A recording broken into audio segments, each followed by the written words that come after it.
Salut, bienvenue dans ce nouveau numéro de Step Back, le podcast de la rédaction basket de l'équipe. Une fois n'est pas coutume, nous allons explorer un sujet transversal, c'est-à-dire un sujet qui concerne aussi bien la NBA que le basket européen et plus globalement le basket international, un sujet qui parle du jeu, qui parle de son évolution. Nous allons en effet essayer de comprendre comment le jeu change en NBA, pourquoi la notion de poste, meneur, arrière, ailier, intérieur, pivot devient chaque jour un peu plus floue. En NBA, on voit aujourd'hui des intérieurs qui tirent 8 fois par match à 3 points, des meneurs qui dépassent les dire bons, des ailiers être les derniers, ou presque à poster, autrement dit à attaquer dos au panier comme le faisaient les pivots de notre jeunesse. Je dis ça parce que je suis quadragénaire.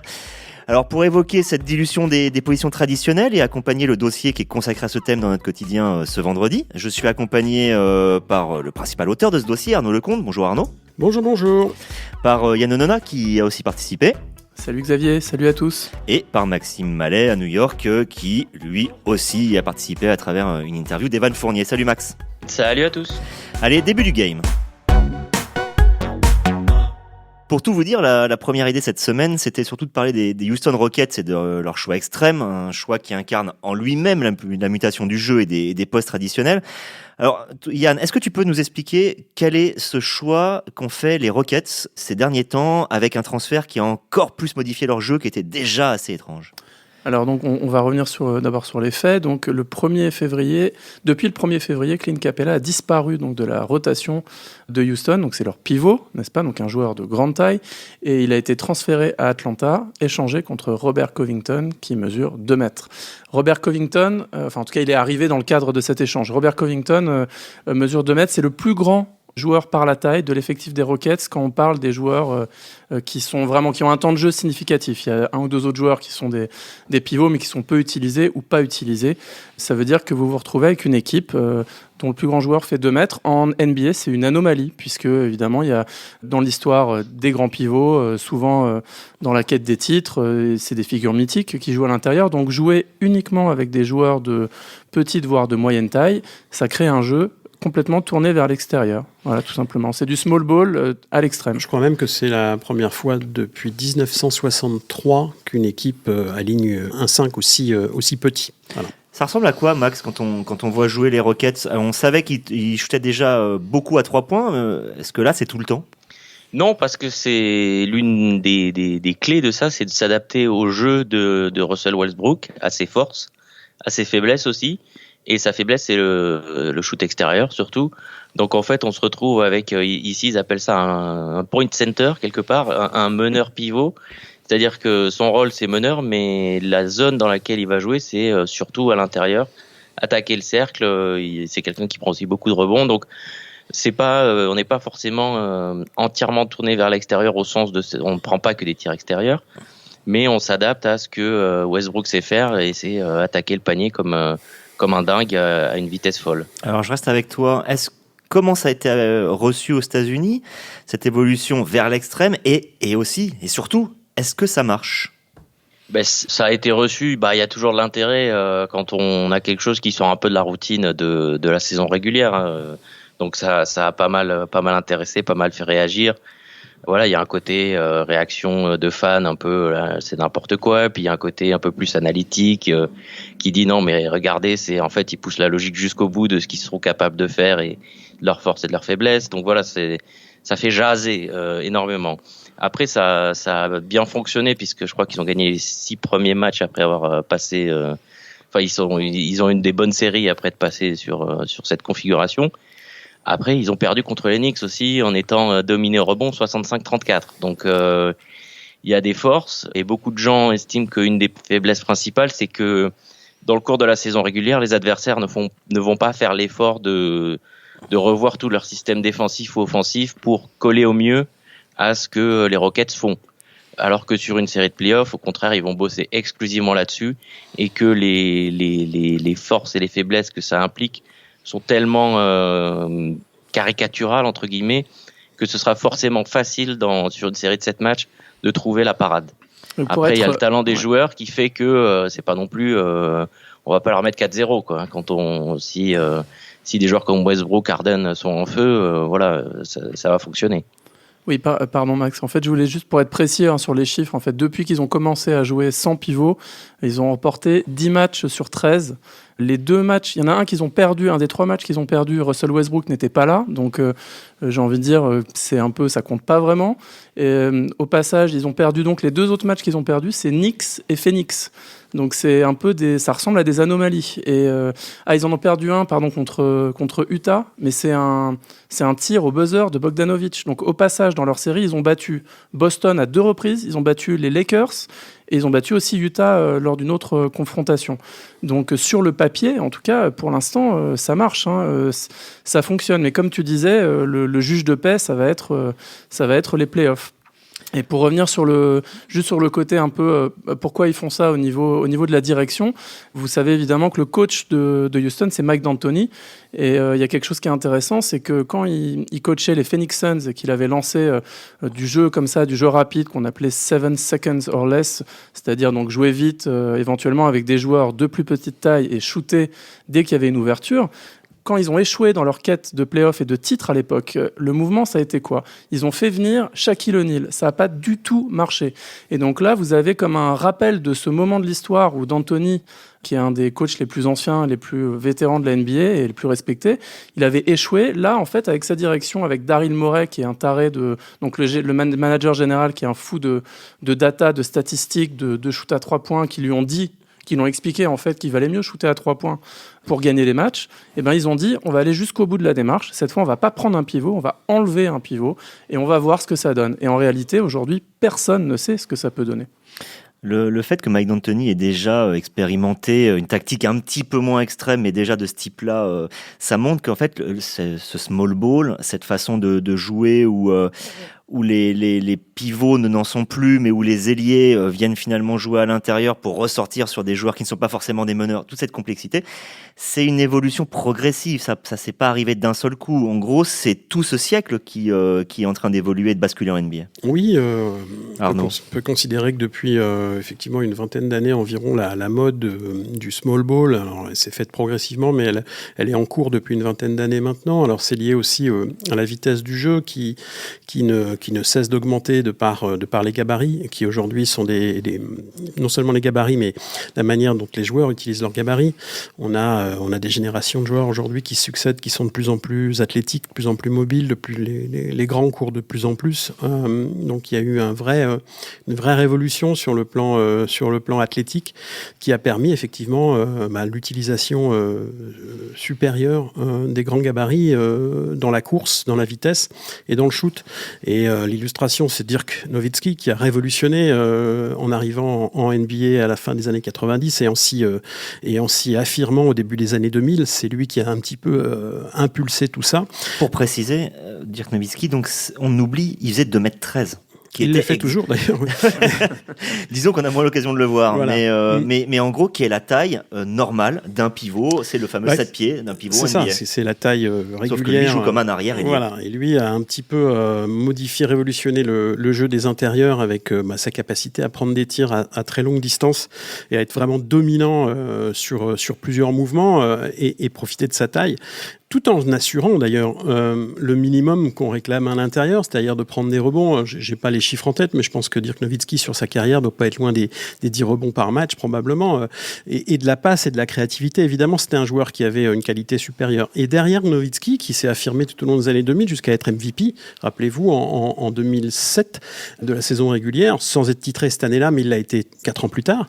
C'est Kevin Durant qui est arrivé, un autre phénomène aussi de grande taille et capable de shooter très très loin et à très haut pourcentage. Donc, et qui a menti sur sa taille pendant des années. À l'époque, oui, parce que justement, il ne voulait pas qu'on le fasse jouer pivot. Bien donc sûr. Il faisait croire et encore aujourd'hui, il n'est pas listé à 2m13 dans les... Non, mais il les fait probablement pas. Je pense qu'il fait vraiment 2m10, mais voilà. Enfin, tous ceux qui l'ont vu en vrai voient qu'il est plus grand que ce qu'on imagine, que ce qu'on nous dit normalement. Ça, c'est clair. Il faudrait prendre une toise, mais on sait bien que les tailles aux États-Unis parfois sont comptabilisées, sont tout le temps comptabilisées avec les semelles de chaussures, ce qui d'ailleurs peut se comprendre parfaitement, puisque c'est après tout, la taille est intéressante quand elle est sur le terrain, c'est pas quand elle est sur le banc ou dans les douches. Donc effectivement, c'est une tendance qui s'est vraiment développée avec Nowitzki derrière. Aujourd'hui, on a toute une génération de grands qui shootent à longue distance. Le dernier exemple en date, phénomène, c'est probablement Kristaps Porzingis, qu'on voit aujourd'hui de plus en plus en feu à Dallas, qui lui fait 2,21 m. Imaginez-vous tout ça. Donc l'avenir est à ces joueurs-là, c'est certain. Et cette évolution-là, aujourd'hui, elle frappe vraiment le jeu, quoi. Elle marque le jeu aujourd'hui. J'ajouterais Kevin Garnett aussi parmi les. Voilà, les merci. joueurs. Parce que c'est exactement sur ça que je voulais t'interroger. En moins extérieur quand même. Ouais, mais qui faisait énormément de passes, de 3 points, et qui surtout avait une capacité à prendre la balle en périphérie. Non, c'est ça que tu voulais dire ? Oui, et puis qui est aussi dans la catégorie, je veux pas dire ma taille exacte, se posait là, puisqu'il a toujours réclamé. Donc aux États-Unis, vous savez que c'est le système en pouces et en pieds. Il disait qu'il faisait 6'11", pour pas dire qu'il faisait 7 pieds, qui est la marque suivante de 1m13, parce qu'il voulait pas être considéré comme un pur pivot qu'on laisse à l'intérieur. Il voulait garder ce côté je ne suis pas un pivot. Et quand je l'ai interrogé, je l'ai rencontré il y a 3-4 ans j'ai interrogé sur la taille, il m'a dit non, c'est pas moi qui mens sur ma taille. C'est juste que des joueurs qui disent qu'ils font 7 pieds, moi je leur voyais le dessus du crâne, donc c'est eux qui mentaient sur la leur.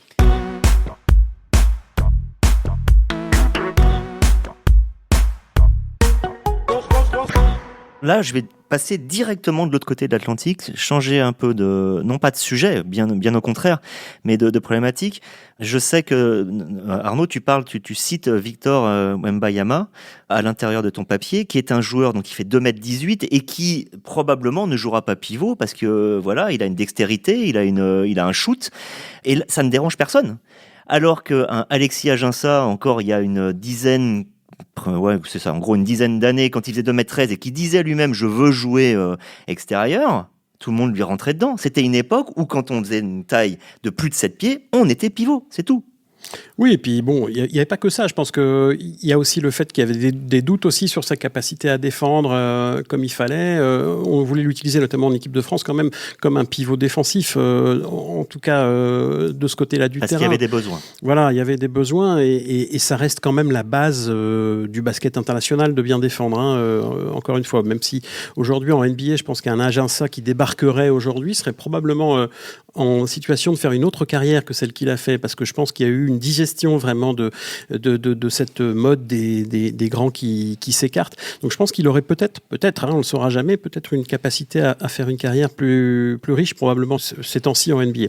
Mais à l'époque, effectivement, en équipe de France notamment, on lui demandait aussi beaucoup de défendre, et c'est ce qu'on lui reprochait, et c'est pour ça qu'on lui demandait quand même de rester au maximum le plus proche du panier possible. Yann, on va rester de ce côté-ci de l'Atlantique. Cette sorte de dilution des positions traditionnelles, de ce jeu, ce qu'on appelle sans poste finalement aux États-Unis, même si c'est pas la généralité.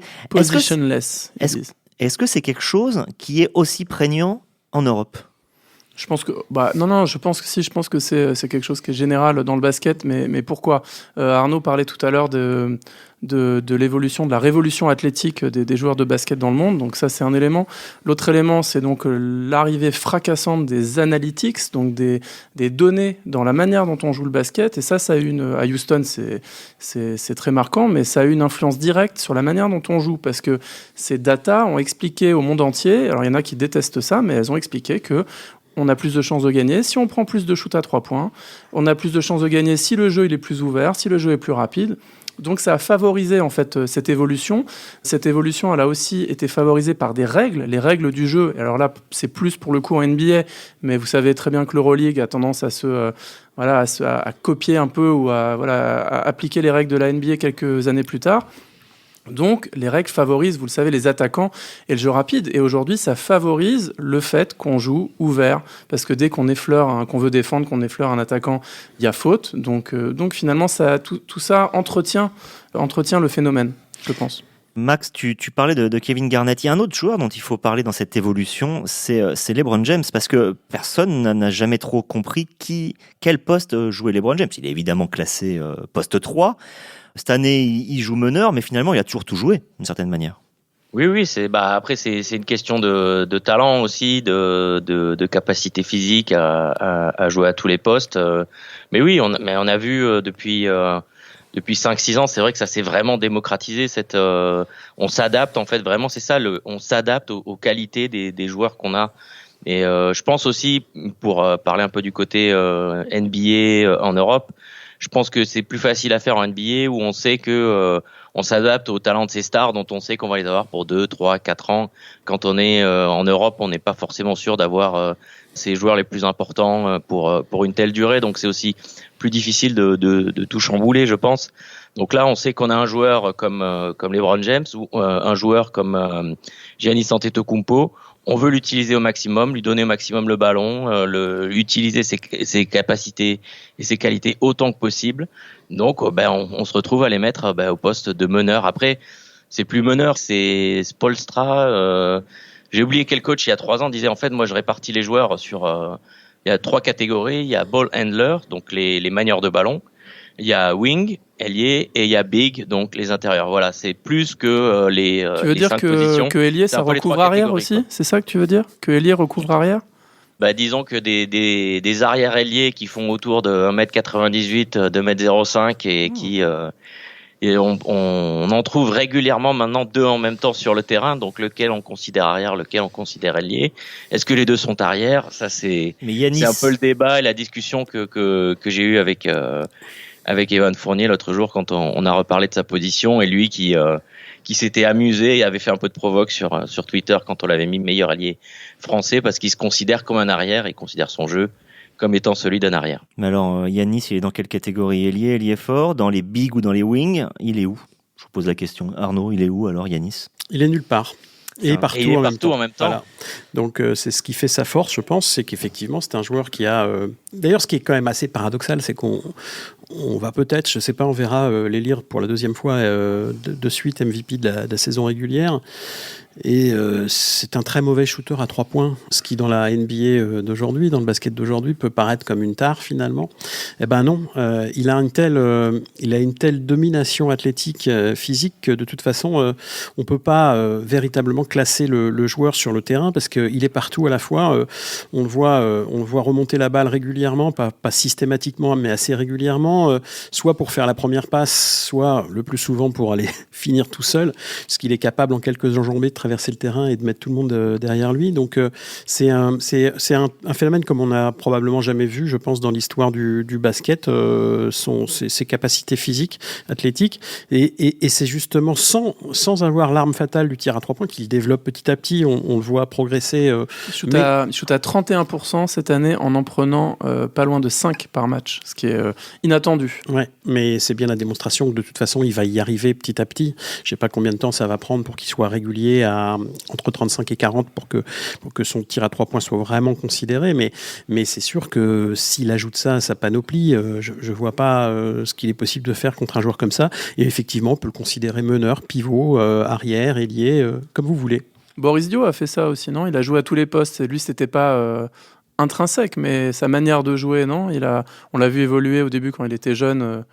Alors, Boris Dio a cette particularité d'avoir tâté un peu à tous les sports quand il était jeune, très jeune, et d'avoir effectivement probablement créé ses propres qualités athlétiques très à part, où il a pu très vite dans le basket des jeunes, jouer à l'extérieur, développer son dribble, développer surtout sa lecture, son intelligence de jeu, qui ensuite a fait sa carrière finalement. Et il a joué très vite avec des joueurs plus âgés que lui. Et effectivement, ça a fait qu'il a développé une intelligence de jeu, une capacité à se servir un petit peu de toutes ses qualités pour s'en sortir. Et au final, il aura effectivement joué meneur de jeu à une époque, alors pour dépanner, dit-il. Il a effectivement dépanné un peu au poste de meneur à Pau à l'époque, et en équipe de France de jeunes, je crois aussi même.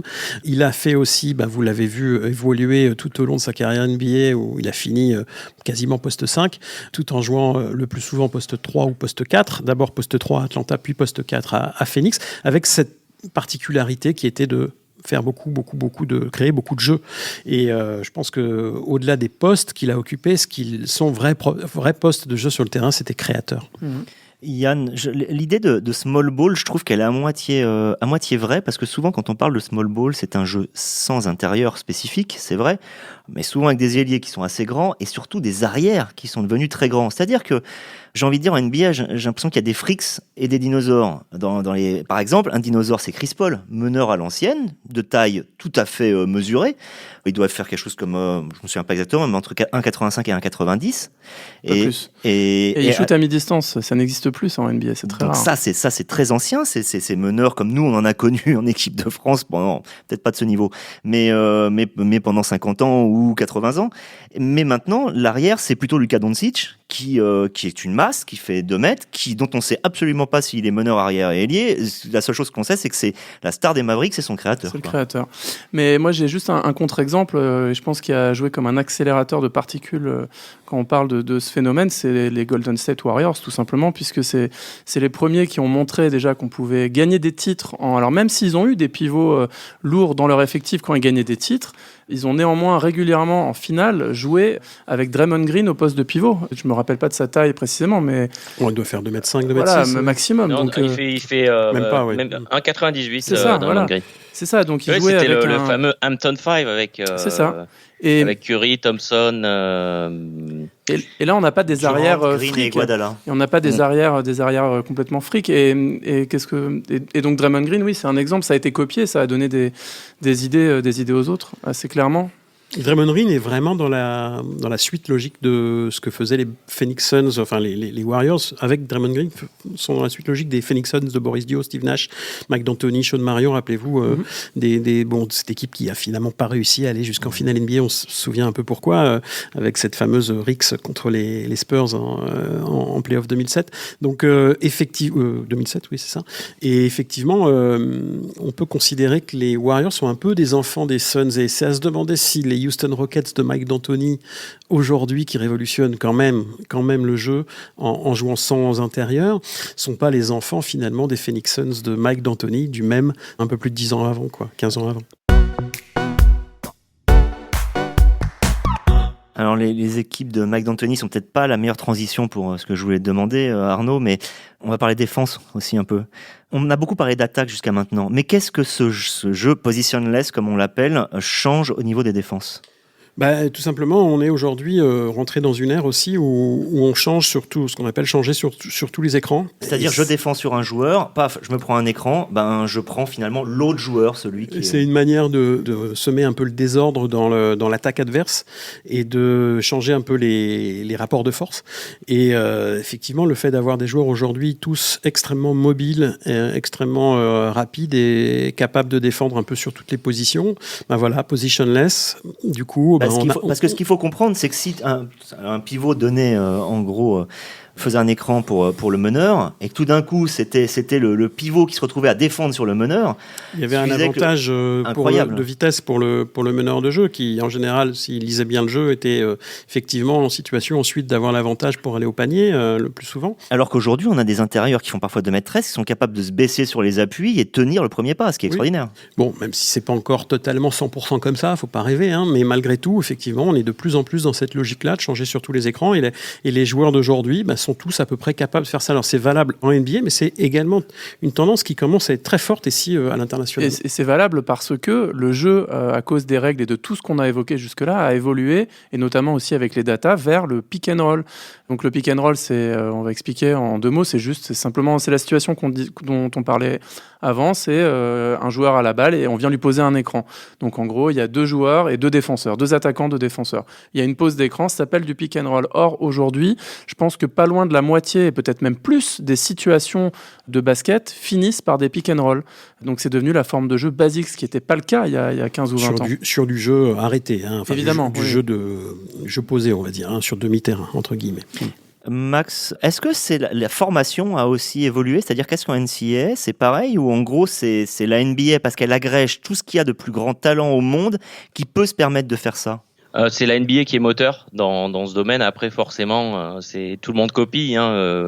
Quand on a vu Steph Curry commencer à tirer limite du milieu de terrain, ça a eu un impact sur tous les niveaux inférieurs et jusqu'aux jeunes joueurs. Donc là, c'est encore une fois la NBA qui est moteur. Je voudrais m'auto-corriger, c'est pas le coach qui a parlé des 3 fonctions, on va dire, manière de ballon, ailier et big. C'était Brad Stevens des Celtics il y a 3 ans. Qui justement vient de la NCAA. Voilà, qui vient de la NCAA. Mais en NCAA, on est plus, on a encore le chrono à 30 secondes, la ligne de 3 points qui est plus près. Voilà, on n'est pas un laboratoire. Voilà, on n'est pas vraiment un laboratoire de jeu forcément. Il va y avoir des formes de jeu particulières, mais elles sont autant il y a un sport comme le foot US pour ceux qui suivent, où maintenant les pros vont s'inspirer de ce qu'il fait en NCAA, en foot US. Autant en basket, ça va plutôt dans le sens inverse, où c'est la NBA qui veut vraiment s'adapter, les coachs qui veulent vraiment s'adapter aux talents de leurs joueurs, qui vont mettre en place des choses un peu extrêmes pour voir jusqu'où ils peuvent aller. Et ensuite vont un peu s'ajuster. Donc voilà, ils vont mettre en place des nouvelles formes de jeu, des nouvelles approches tactiques.